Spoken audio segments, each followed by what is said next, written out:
Before I wrap up, I want to once again give my deepest and sincerest appreciation to Martha, Joan, and the entire Know Your Town team. It's through work of groups like this and people like you that our town remains such a wonderful and inviting place for families of all backgrounds.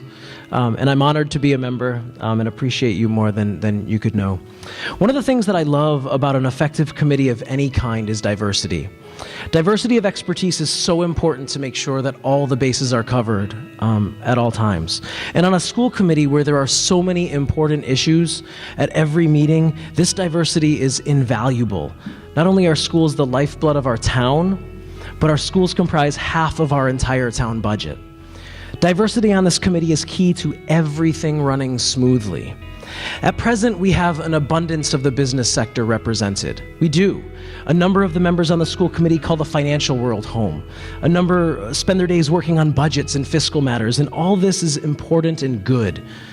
We need a good eye on the numbers. This might be why, though, we hear language surrounding our schools, jargon, business-type jargon, referring to our teachers and our school employees as FTEs rather than by their official titles and things of that nature.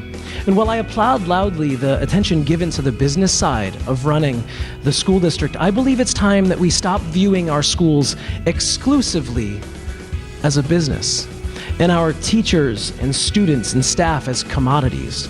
I want that perspective present, I do, but it must not be our only perspective. What we don't have is a single member of the school committee who is taught in the public school system and spends their time actively advocating for children and families. And I believe that's a very important voice we need represented.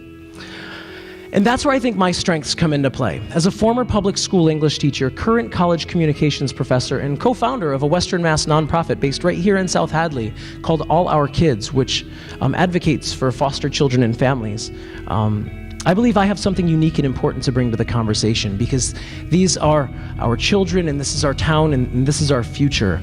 And my campaign is about the next 10 years and beyond, looking forward. How can we move forward together? For a deeper and more detailed explanation, you can stop me afterwards. I have printed material back there. I hope you'll take it and contact me on there. And maybe I could just close with a quick story. It's one I've been telling when we go out, and it maybe will give you a sense of how this campaign is affecting my house. About a month and a half ago, as I was amassing all of my campaign materials, I was cooking in the kitchen. I just finished folding brochures, and my 6-year-old plain school kindergartner was coloring at the table, and he and my 8-year-old were doing it together. And I was cooking, pretending I wasn't listening, which they love. And my 5-year-old said, "Milo, why are there so many pictures of Daddy in the house?" And I thought, oh my gosh, what is the answer here? And Milo looked at him and didn't miss a beat. He said, "Don't worry, Calder, they'll be gone soon." And he's right. Election day is Tuesday, and I hope to see all of you at the polls, and I would be honored if you would consider supporting me. My name's Kyle Belanger, and I humbly ask for your support on Tuesday.